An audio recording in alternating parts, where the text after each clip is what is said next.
Okay, so go ahead and if it's comfortable for you, perhaps close your eyes. Oh, take a deep breath. Ooh. And express gratitude to our mighty companions who have agreed to join at this time, in this moment together. For those who may not be physically present but are joining with us in mind, which is really the most powerful joining, we extend love and gratitude and appreciation for our commitment to one another to join together in this special holy instant to experience and remember our holy relationships. And we surrender to Holy Spirit to be our guide, and also that we can be safe in exploring whatever we need to explore. That with the help of our inner wisdom and help of Holy Spirit, we are free to explore and to uncover all opportunities for healing. And as you continue to stay in that place of calm, allow ourselves to remember that we are willing to remember who we are. We accept that we are love. We release all judgments of ourselves and others, knowing that we are doing the best we can. We keep our lives simple and follow our highest path, making no decisions for ourselves, but freely and willingly surrendering to the guidance of Holy Spirit. And remember how good it feels to stay connected and in tune with Holy Spirit within us, and to follow Holy Spirit's guidance. Remember how good it feels to be gentle and kind to ourselves and others. How good it feels to pace ourselves one step at a time. Remembering the perfect circumstances will present themselves when we are ready to look at them for our perfect and continued growth. We are love, we are joy, we are peace.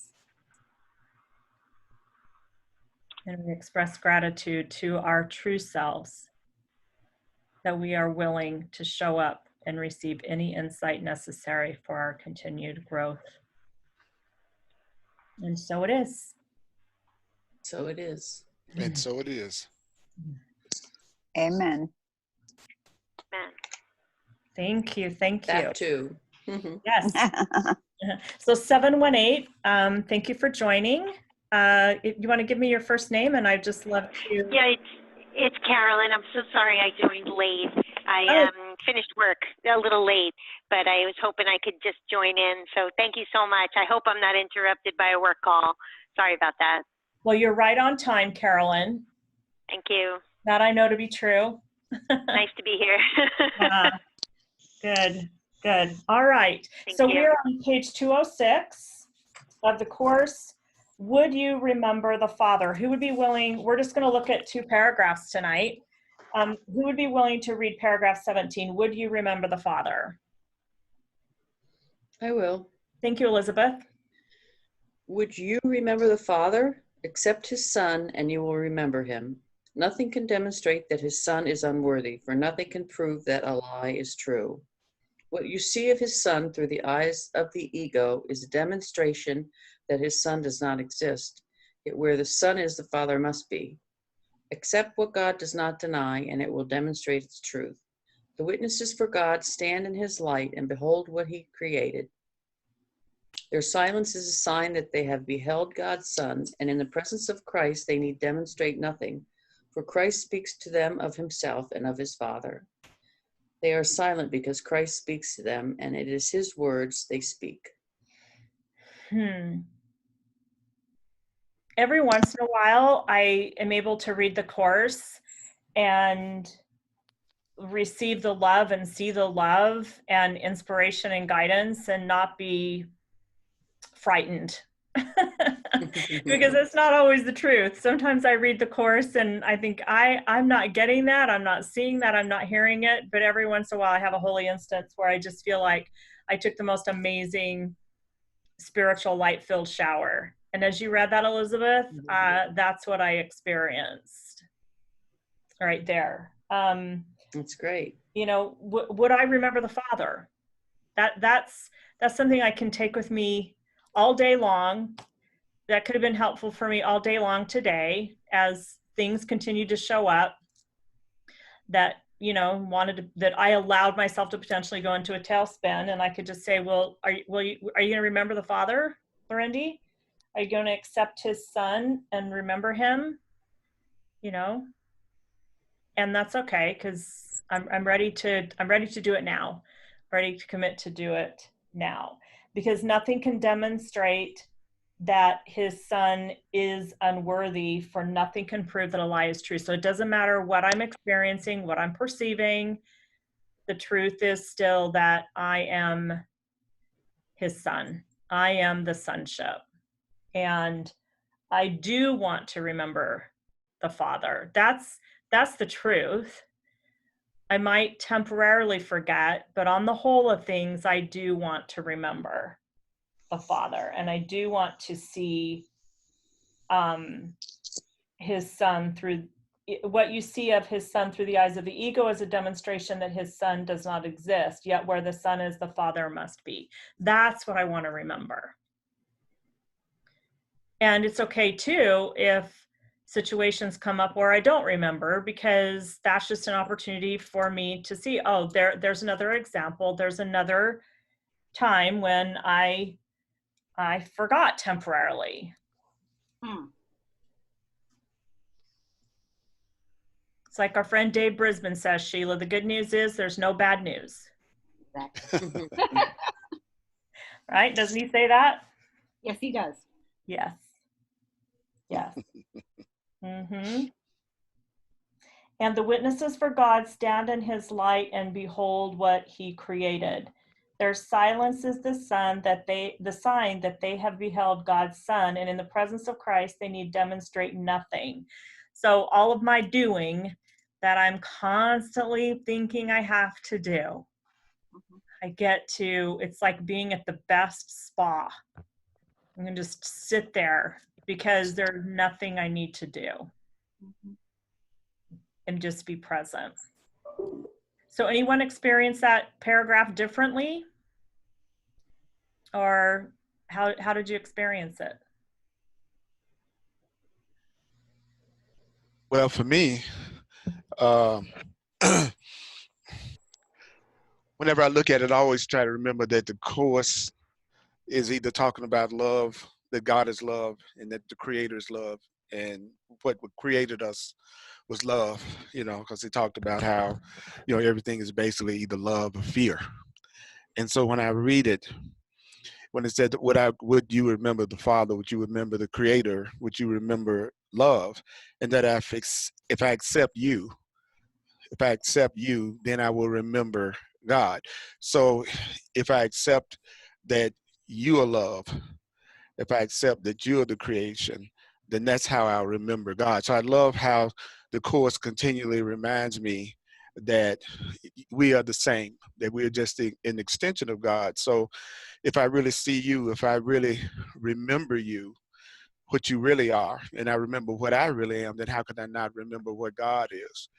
Because he keeps emphasizing that God and that we're the same, that we're just an extension of that.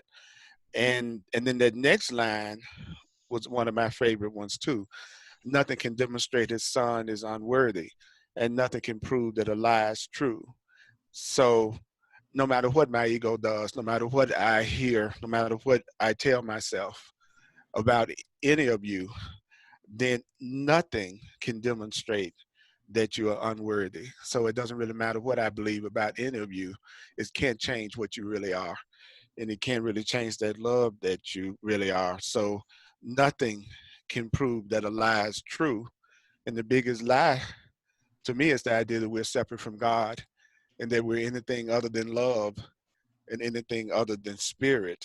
So it makes me feel good to know that no matter what the ego comes up with, it can't prove that I'm not as God created me. And that's what I get a lot of solace out of, is that it really doesn't matter what my ego says. It doesn't really matter what anybody else's ego says. It doesn't really matter what the opinions of anyone else, or even my own ego. It still cannot change what the truth is. And so that's what I loved out of that paragraph, is to really remember that what I am, They would if you nothing walked can behind change me, that. but not now. Mm-hmm. Sorry about So, that. yeah, so that was the thing that Outburst. stuck out for me. Mm-hmm. Beautiful. Anybody else? Anything you want to share about that paragraph? Or what? Yes, please go ahead, Sheila. It's been years since I've been around Course of Miracles, and so a lot of my vernacular may not be the same, but it's still, the concepts are all exactly the same. And one of the things I have been looking at is the resounding fear that we see in everyone in the world right now, between Black Lives Matter and the white supremacists, and looking at slavery and looking at all the things that is bringing up those fears. And I look at them in a very healthy way, that they're bringing up all those fears for healing. And when I think of the fear and the love being the only emotions that really exist, and how much we download and get deeper and deeper and deeper into the fears, and basically for healing. And then the thing that I remember is, it's really funny. I just wrote something. If anyone could, and it was about blame. If we are blaming another person, we forget that we are one with that other person. And that other person, just like us, is doing the absolute best that they know how to do. And there's a saying, if I knew better, I would have done better. If I could see it, I would see it. And so for me, looking at that fact that right now, and I guess this just, it nuggetizes what was said today, is what is happening right now is we are being able to transcend to the unity, or working to transcend to the unity of recognizing God, recognizing Father as being exactly who we are. And until we can work through that fear and basically move into the love, we are treating ourselves and treating others very unfairly. I don't know if that makes any sense whatsoever. And if it didn't make any sense, that's okay. Thank you, Sheila. Thank you. I had a thought, if that's okay. Yes. Especially given what Sheila was just sharing. I had a scenario on Sunday. I had gone to Costco with my husband, and he had gone off into the refrigerated section, because that's what he likes to do when he goes to Costco. And I was in the fruit and vegetable aisle, and there was a gentleman kind of off to my left that I just happened to notice, but I was taking things that had, like, the mangoes, something was wrong with one of them, so I moved it to another box. And this guy comes like over with his cart and his mask on, and you could just see his face was bright red, and he just started like nailing me for touching another piece of fruit. Like, he just was angry, beyond belief, and he was yelling at me, like everybody in the fruit and vegetable aisle could hear that. And all I could see were his eyes and his bright red face. And there was just so much fear, kind of like what Sheila was talking about. And right behind him was a daughter or a granddaughter. And you could see her just horrified. There was fear on her face. Mm-hmm. And for whatever reason, the only thing I can think of is spirit, just gave me compassion for both of them in that moment, because I was able to say, thank you for sharing that with me. I really hope you have a great rest of your day today. And it just stopped him in his tracks, and he kind of, I think that wasn't what he was expecting. You know, he was kind of expecting me to jump right in and get angry and start, you know, trashing him. And I just didn't feel the need to do that. I thought, you know, it's a hot day. Who knows what his day has been like? I don't know.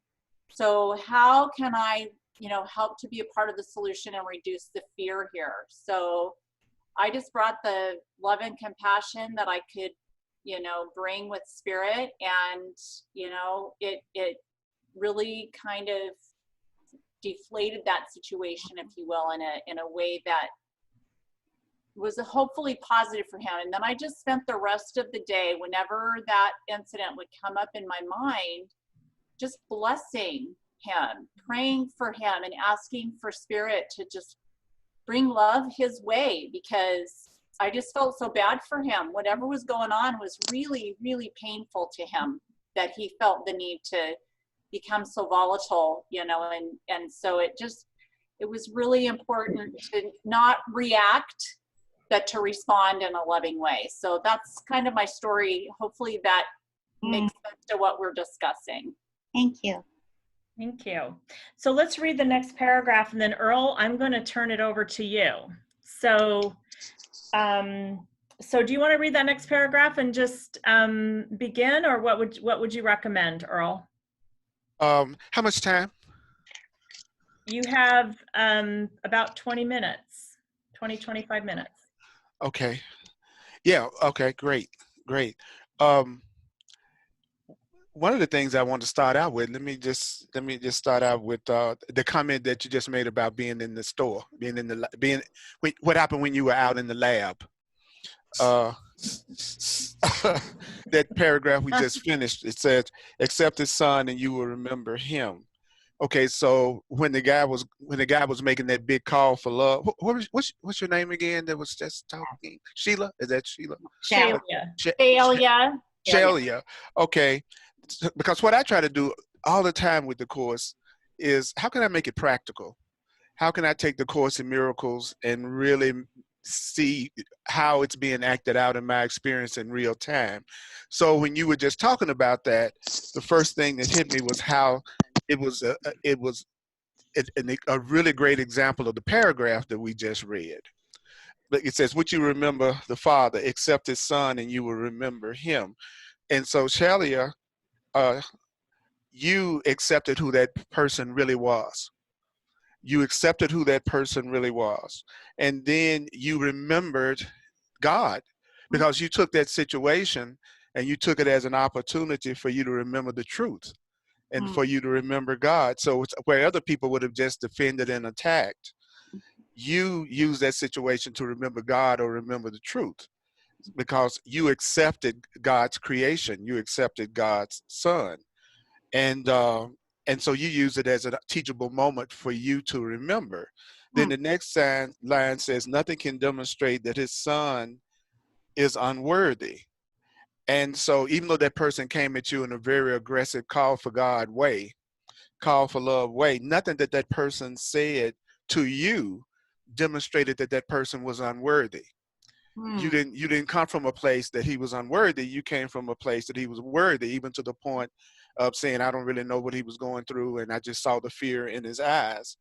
And then the next part of that sentence says, "For nothing can prove that a lie is true." So even though he was coming again from this place of fear and this place of attack, you were acting out to me the idea that nothing, which in this case, nothing that that person said, nothing that they, no matter how they expressed themselves, you still wouldn't buy into the lie that he was anything other than the holy child of God and also love.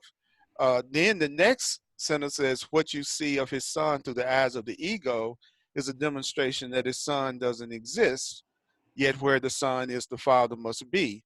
So let's look at it. Let's flip it from the perspective of the guy who was attacking. What he was seeing of you through the eyes of his fear was a demonstration that who you really were didn't exist at first, because the ego is nothing but fear. It's nothing but, the Course in Miracles says, the ego is nothing but a fearful thought. It's that part of us that believes that we're separate. So he was looking at you through the eyes of fear.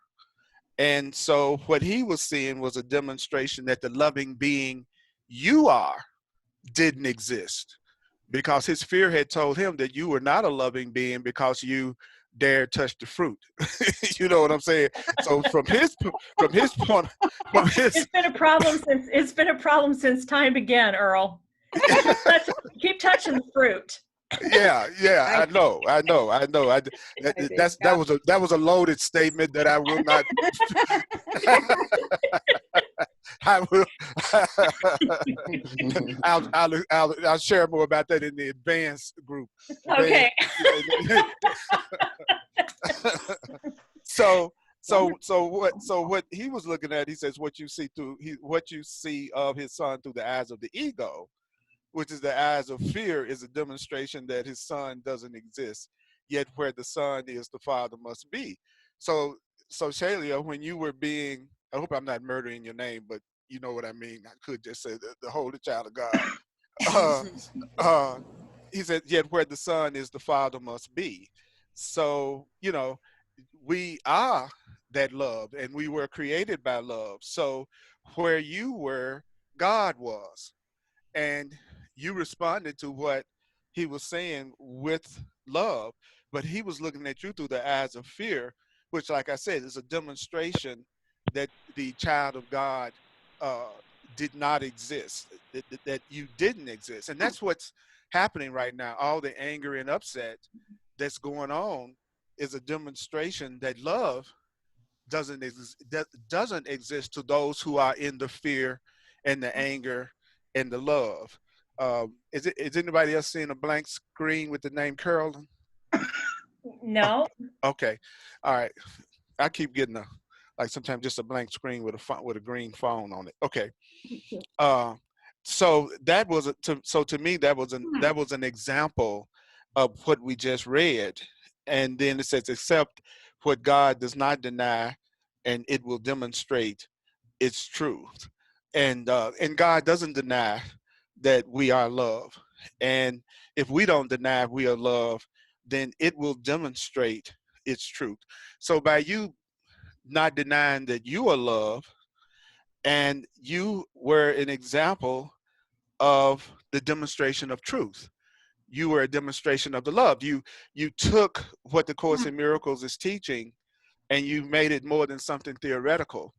And in that instance, you gave it a practical application. Also, the other thing was that I always believe that how people act when they're upset is a reflection of their default setting. It's like you can say that you're a loving person, or you believe that we're one, and you take responsibility for your experience and how you see things and all those other things that the Course in Miracles says.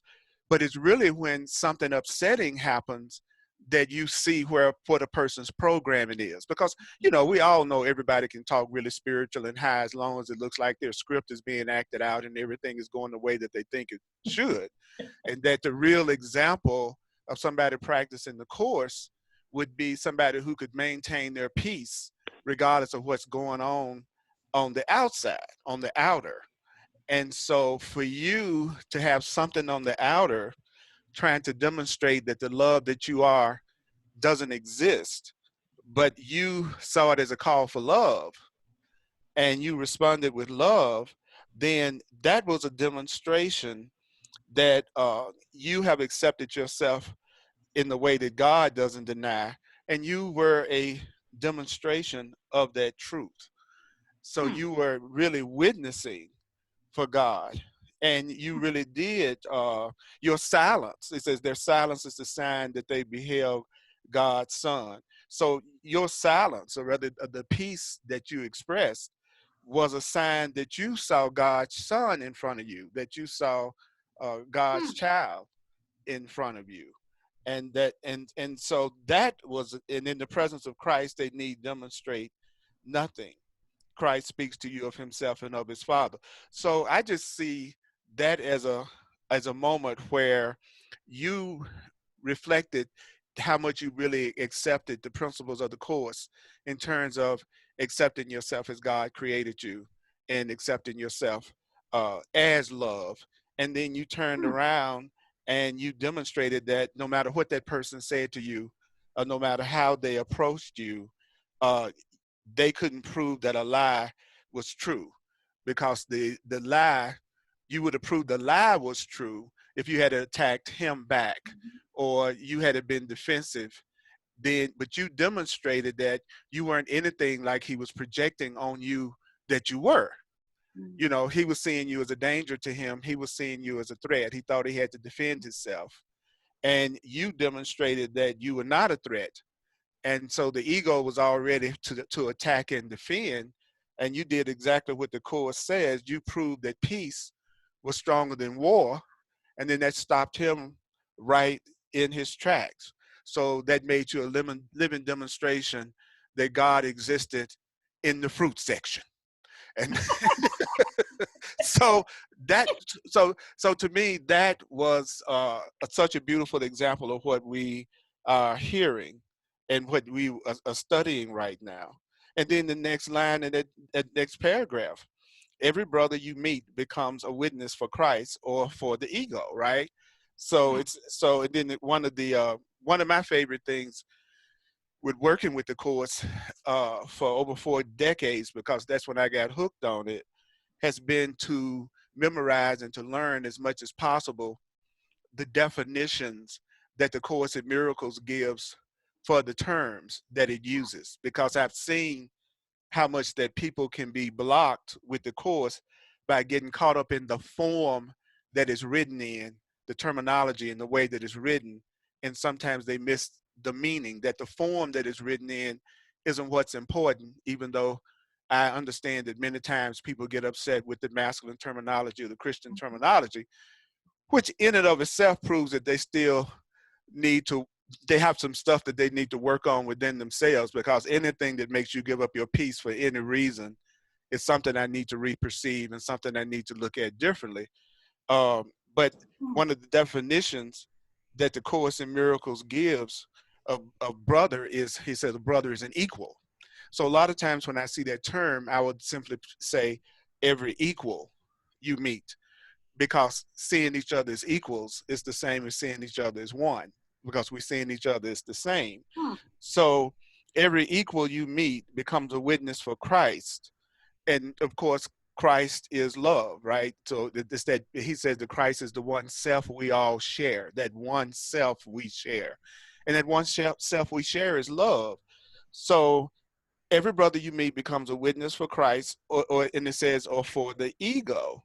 So that's another way of saying every equal you meet becomes a witness for love or become a witness for fear. Okay, so he showed up as a witness for fear, right? He showed up as a witness that he felt separate from you. And obviously he was completely identifying with his body, because that was what he was most concerned about, the safety of. So you would know instantly that you were in the presence of someone who didn't realize they were the Christ, that didn't realize that they are love, that didn't realize that they were innocent and more than the body. But then you turned around and became a witness for the Christ, the loving self, that one self that we share. So it's just interesting to know that everybody I meet, they're going to either be a witness for the love or they're going to be a witness for the fear. And then it says at the next part of that sentence, depending on what you perceive in them.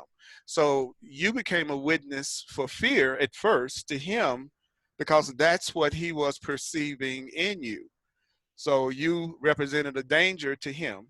But then for you, you perceived in him a person that was calling for love. You perceived in him as someone who might be having a challenge that day. So again, he was a witness for the Christ or the love or the truth in you, and the truth, period. So again, that's to me an example of making the Course practical as opposed to something very abstract. Then the next sentence says, everyone convinces you of what you want to perceive. All right. So he wanted to perceive that you were a threat at first. And that means that was what he wanted to perceive. So that is what he saw. Everyone convinces you of what you want to perceive. So he wanted to perceive you as a threat. And so that was what he was convinced of. But you would the same thing. You wanted to perceive him as a call for love, as your brother, as your equal. And so that was what you were convinced of. So since you were perceiving him correctly, and how do we know when we're perceiving someone correctly? Well, the Course says when you're perceiving correctly, you'll know it because you feel some form of peace. So the mere fact that you were experiencing enough peace not to respond with attack meant that you had the correct perception of him because you were feeling peace. And so that's another thing I try to remember in my own personal practice, is that if I'm upset, if I feel contracted, if I feel angry, if I feel guilty, the first thing I tell myself is, at least I can decide that I don't like what I'm feeling right now, and so I hope I'm wrong. So if I'm feeling angry, if I'm feeling upset, that's my clue now that there's something that I'm not seeing correctly. So therefore I try to be, like in the previous paragraph, I try to be silent long enough to behold the Christ, the real person, the person beyond what my fear is showing me right now. And that's what you did. You went beyond the appearance. And the appearance was the illusion. And so you saw him different than how he saw you. And he was obviously not seeing you correctly because he was angry and upset. So he was seeing what he wanted to be convinced of. But since you responded the way the Holy Spirit said you should respond, which is to see what he was doing as a call for love, it stopped his ego in its tracks, because the ego in him, the part of him that felt threatened and wanted to attack, that part of him was not prepared for you not to attack and to respond with peace. So that took him completely, that just freaked him out in the sense that that was the last thing that he expected. And it ended up creating a safer situation for you, which proved that peace was stronger than fear and anger and conflict. Because had you come back at him the exact same way that he was coming at you, then that would have only escalated the situation and would have been two egos or two fearful minds, two people misperceiving each other, both calling for love at the very same time. So that was very powerful. Everyone convinces you of what you want to perceive and of the reality of the kingdom you have chosen for your vigilance. So of the reality of the kingdom you have chosen for your vigilance, with the kingdom that you chose for your vigilance was peace, was love. That was what you decided that you were going to be vigilant for. So that was your kingdom, because, the Course in Miracles keeps saying, I'm only talking about love. I'm only talking about fear. I'm only talking about oneness. I'm only talking about separation. I try to, ascribe to that attitude that keep it simple, sweetheart. Like the Course says, simplicity is very difficult for twisted minds, which I think is a hilarious line. So the simpler you keep it, the more baffling sometimes the Course in Miracles can be for people. And I think that it says the ego is the part of us that loves complexity. So it likes to make things very, very complex. So I've noticed that the Course in Miracles will be as complicated as people need it to be to understand, or it will be as simple as people need it to be. Because some people simply almost can't handle you breaking things down so that it's that simple. Because if it's simple, you don't really have an excuse not to practice it. But if you can make something hopelessly complicated and abstract, it's like the perfect excuse for the ego not to practice anything that it's talking about. And I've seen over the years that can be one of the greatest temptations when people have Course in Miracles groups and study groups, is that they spend so much time focusing on the aspects of it that sound complicated or theoretical, and not the stuff that you can actually do in your day-to-day reality. Like, we could debate the truth of reincarnation. We could debate whether this is an illusion or whether it's a dream. We can debate that, but none of us can prove that it's a dream for real. You know, none of us can sit up here and prove that there's reincarnation. But what we can do is see a brother that's scared to death because you touched some fruit, as somebody that's calling for love and not attacking them back when they attack us. See, that's something you can do. That's taking the Course in Miracles and that's giving it a practical expression. But it also reveals how much you've actually accepted the Course and understand the Course for yourself too. And that's where the temptation to fail comes from, is not how can you understand the abstract theories of A Course in Miracles, but can somebody come up to you in the supermarket and go off on you and you see it as a call for love, which is what the Course in Miracles is teaching. You know, that's when you know you're truly a Course in Miracles student, not how much you can analyze the material, but can you actually take those simple things like that, you know, and really apply it, right? And then it goes, everything you perceive is a witness. See, he keeps saying the same thing over again, right? He says, everything you perceive is a witness to the thought system you want to be true. So, okay, what did she see? She saw it as a call for love. She saw it as somebody very afraid. So she was witnessing to the thought system, the Course in Miracles, because that's what the Course in Miracles teaches, that she wanted to be true. So she witnessed, so everything you see is witnessing to the way of thinking you want to be true. So you can either see the, like I've had many people ask me about what was my perception of the whole Black Lives Matter thing. And it all boils down to,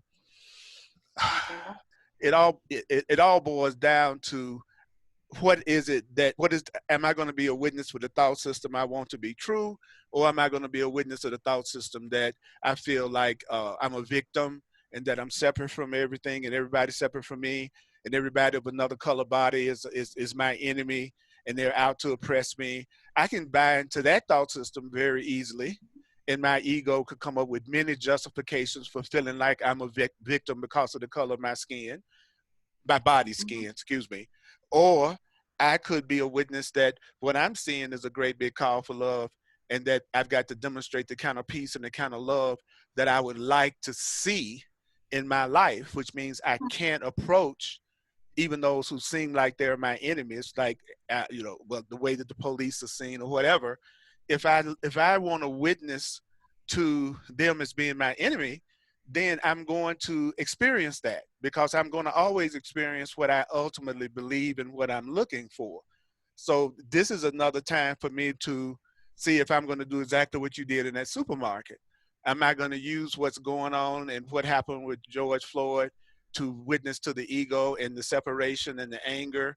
Or am I going to side with the thought system of oneness and love and be a demonstration that things can be handled, there can be reform, there can be change, but it doesn't have to come about as a result of hate, and it doesn't have to come about as a result of attack. That's why I believe that the teacher Martin Luther King was so effective in what he did years and years ago, was because his message was peace, no matter what, which takes a lot more strength.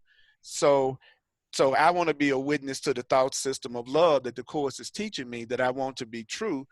And just like you wanted to be a witness to the thought system of love when that person appeared as if they were attacking you, and you realized that it was just fear.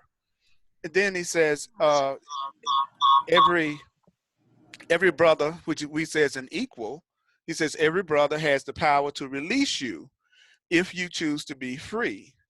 And so you were showing that you were willing to be released because you were willing to release him from his fear. You wanted him to be free of his fear, and it helped you be free of your fear because you chose to be free.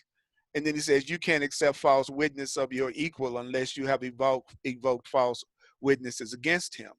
And you decided not to evoke false witness against him and see him as a call for love, and your equal is asking for love. So you didn't accept the false witness, which was the part of him that was attacking you out of fear. You did not accept that false witness. So you didn't evoke a false witness. Then the next line says, if he speaks not of Christ to you, which it doesn't sound like he was speaking of, you know, he said, if he speaks not of Christ or love to you, you spoke not of love or Christ to him. So again, you went for the Christ, you went for the love, and you did speak up from a place of love, and that did become a witness for you. And then the last line is, you hear but your own voice, and if Christ speaks through you, you will hear him. So if the truth is coming through me, if the love is coming through me, I'm hearing my own voice, right? You were coming from a loving place. So you were hearing your own voice, but it was the Christ in you. It was the love in you that was speaking through you. And so you heard him. You heard the Christ. You heard the love. And that is what I wanted to share. That's what I have to say. Wow. Thank you, Earl. Did that make any sense to anybody? Yeah. 100%, Oh, yeah. 100%. And I love, see, Earl keeps me real. That I was speaking about my, my sauna experience. And then Shelia so lovingly called in the fruit stand experience. And this call is living A Course in Miracles in daily life. So thank you, Earl, for keeping it real, because that is true. And I even felt myself, Earl, when we first got on this call, and I'm not judging myself, I'm just keeping it real, that we're just going to sit in the spirit sauna, and what you're asking us to do, and what we're calling ourselves to do, is that's fine. And it's also great to go to the fruit stand, to learn, to act it all, to see it all come together, right? Yeah, because to me that keeps the course from being something abstract. Mm-hmm. You see what I'm saying? That was the thing. I saw how Spirit in its brilliance literally gave us a demonstration of what we just got through reading. Right. If we would see it correct, because I would venture to say most people would have attacked back or got very angry also. Oh, I remember a time. I remember a time in McDonald's, and my daughter's like 4 years old, and she ordered chocolate chip cookies, and the woman gave her animal crackers. And when my daughter let the woman behind the stand know that she had ordered chocolate chip cookies, not animal crackers, and the girl was probably 18, I don't know, and I'm at this time I'm like twice her age, and the girl decided she wanted to be right. No, she ordered animal crackers. So do you think I saw crackers in this opportunity? No, I didn't. I went right to, right to the bear state. So but now I can recognize that, right? Even back then, I couldn't see how I wasn't seeing the Christ in that situation. So of course I went to Mama Bear. That's right. Chocolate chip cookies. Well, it's like Jesus says in the Course that, your feelings are the one right use of judgment. And so it's like so if I don't feel peace, then there is something I am not seeing correctly. It's really just that simple. And for me to get to the point that I would start to really use that, which took some discipline at first, right? But that has saved me so much drama in my life, because nine times out of 10, what I say out of anger and upset is something that in some form or fashion I'll usually regret later or wish I had handled differently, no matter how justified I feel. And usually the person I was going to attack in anger, if I don't, the other pattern I notice is that they'll usually become the channel for some kind of blessing to me. That very same person, if I don't go off, I've seen Spirit use them to bring some type of awesomely cool thing into my life, And so I just see the Course is so true. If you use the ideas, it really works. Mm-hmm. But I have to use the ideas, not analyze the ideas. And that was the thing I had to get to the point that I stopped analyzing it and I started using what it was saying. Mm-hmm. Beautiful. Mhm. Thank you. So we have about 10 minutes left. And Earl, thank you so much. I didn't even give you an introduction, but an introduction wasn't really necessary, was it?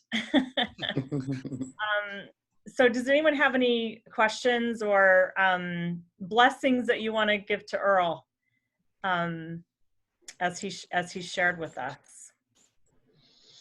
Well, I would say, Earl, you have a special gift for making the Course in Miracles practical. Thank you. That's my goal. So for you to say that means a lot to me.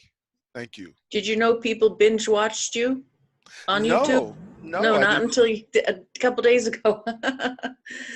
Saturday, I basically binge watched Earl Purdy on YouTube.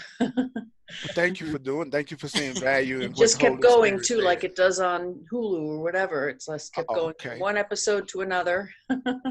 Wow. Felt just like TV. Wow.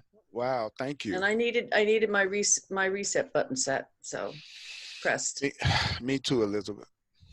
Me too.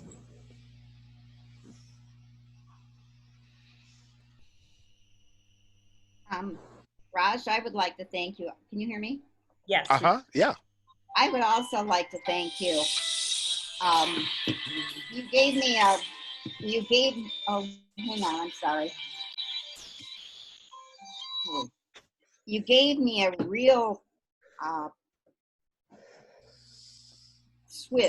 shift here.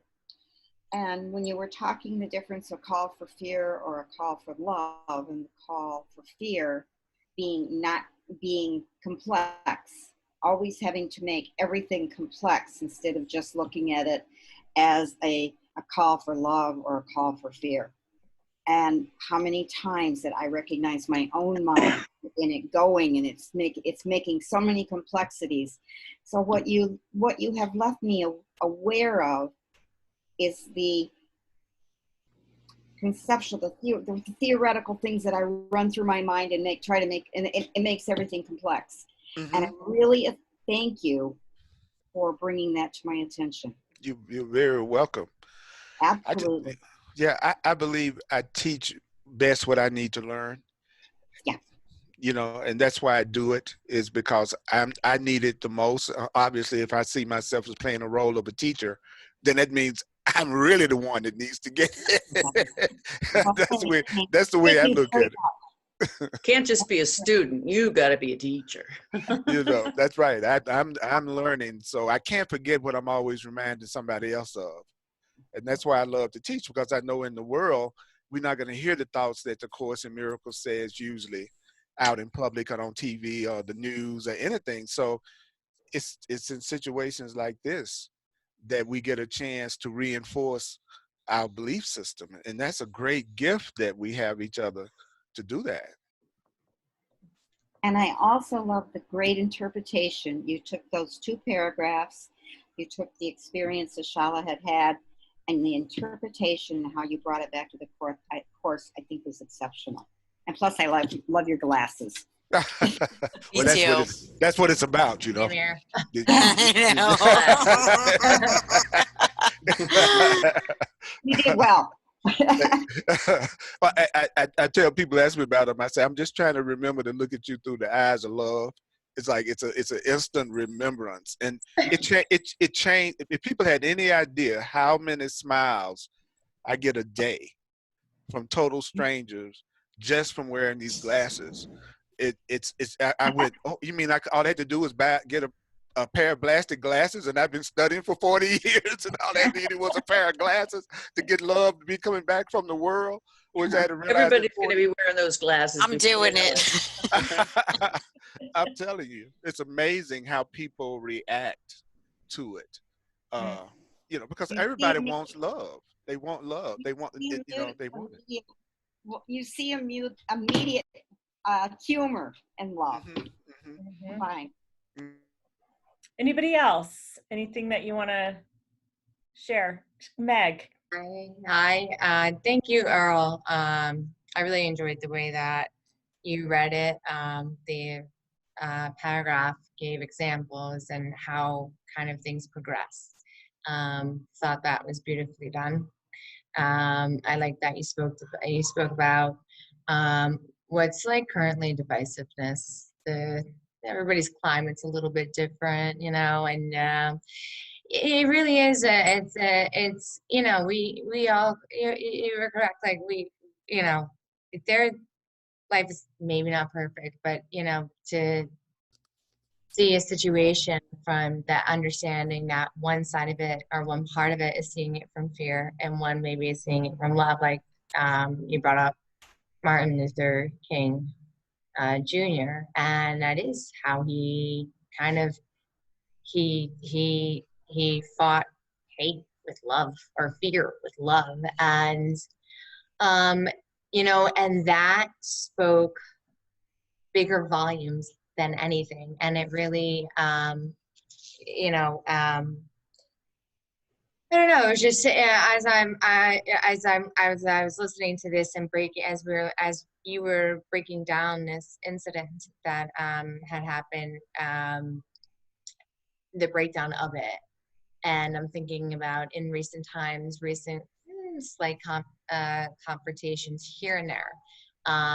And, you know, I realized listening to you how much there is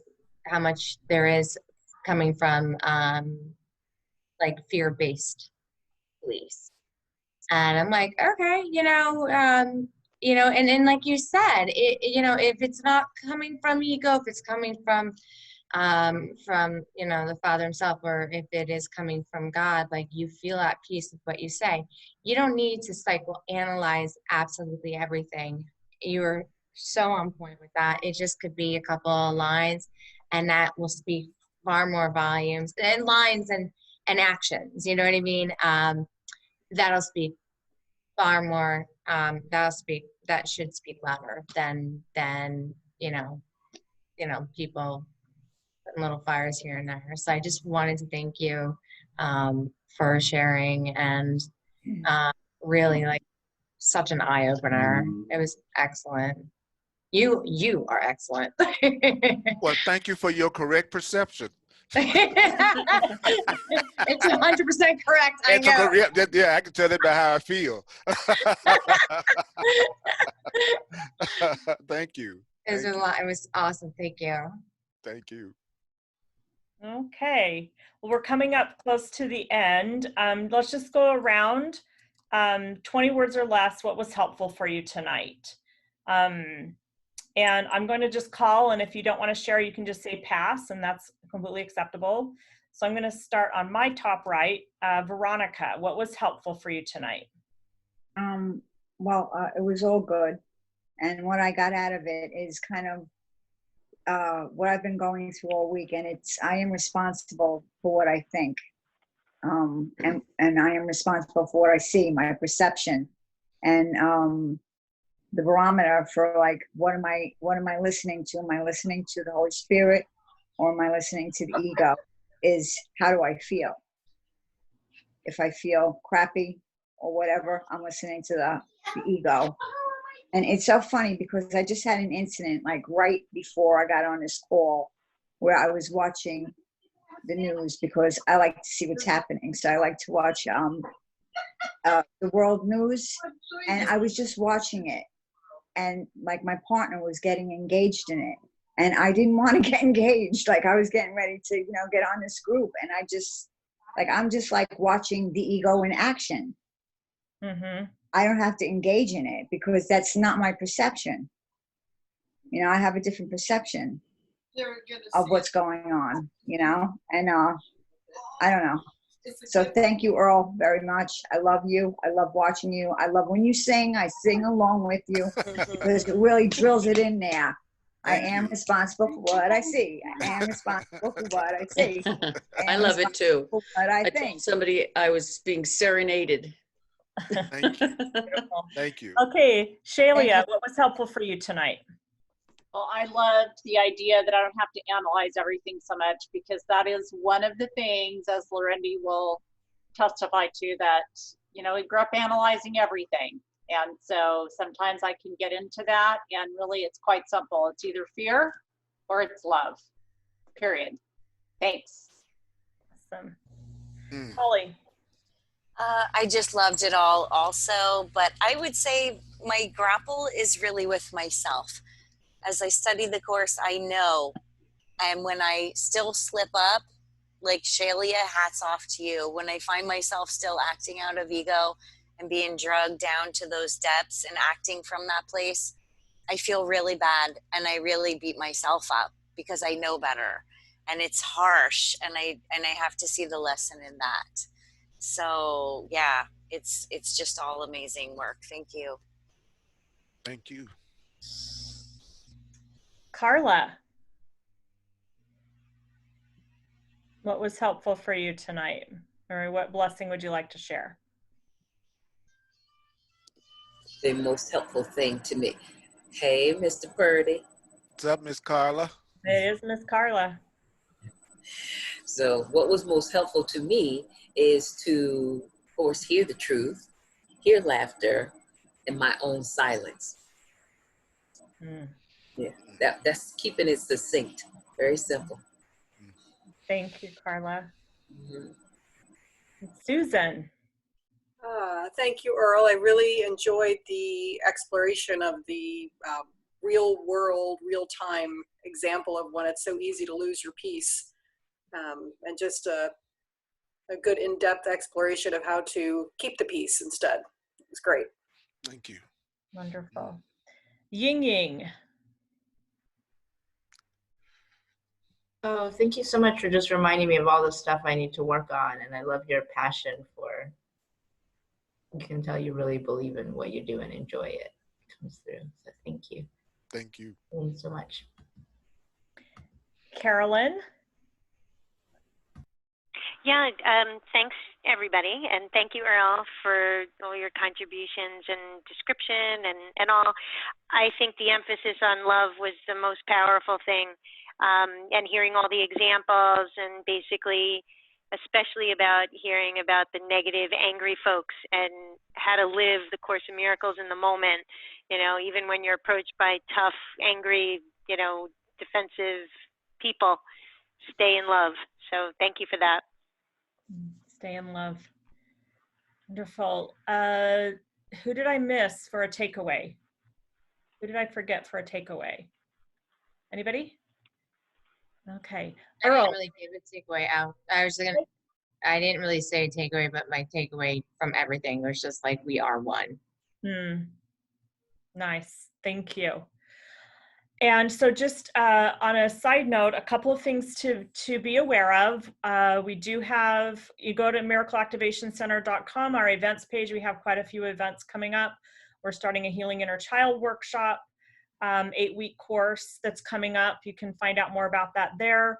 We're also doing a healed relationships class, and we're all going to heal together in that class, because that's what that's for. No one's here to teach you how to have a healed relationship. We're here to heal together. That's coming up. And then also, if you want to connect with Earl, if you go to earlpurdy.com, EARLPURDY.com, Earl does offer clarity sessions that are very powerful when you're willing to sew into that. So go to earlpurdy.com and you can learn how you might be able to do a clarity session with him. And that's all found on his website. And check out YouTube. Yeah, you can check out YouTube. But if you want a one-on-one with Earl, which there's nothing like it, how you connect with him one-on-one is to do a clarity session with him. Well, yeah. Also, we're working on an app for Miracle Activation Center, which should be ready within the next 30 days. And then as part of that, Earl and I are doing some Keeping It Real conversations, and those are about 15-minute conversations. We have 3 of those recorded, and those will be up on the website and then on our app coming soon. So lots of ways to connect to Earl. So, and Earl, again, thank you so much for being the love that I want to see in my life. Yeah, and thank you for being the love I want to see. Being all of you, just these incredibly beautiful witnesses, for sure. Yeah. Any parting words for us tonight, Earl, as we close out? Well, what tapped in my mind was, let's just teach and demonstrate only love, for that's what we are. Beautiful. Fantastic. All right. So for those of you who want to join, Sunday morning, 10 a.m. Otherwise, we'll see you next Tuesday night, 7 p.m., same place. Have a blessed, beautiful week. And thank you for being the love of my life.